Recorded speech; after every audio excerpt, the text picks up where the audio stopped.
because I began to go to God's Word for God's sake. I wanted to understand better that my God is the God of Abraham. My God is the God of Noah. My God is the God of David. And there's no reason for me to expect God to act any differently in my life than He did in their lives. And so as I began to read, my prayer life changed. The way I viewed our lives changed, and I think ultimately the biggest change was how I viewed the world.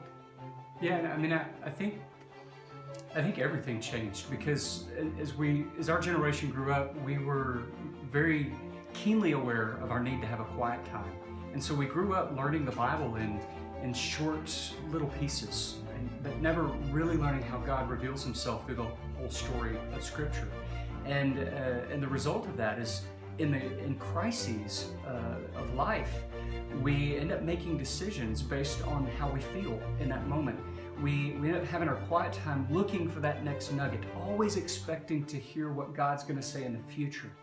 But chronological Bible teaching, I think the greatest effect is that when we see the God who reveals Himself, when we come to Scripture looking for who God is and how He reveals Himself, really focusing in on His character and the promises that He's made, the instructions that He's given, we understand that Jesus never intended on us to spend our lives waiting on Him to say something new.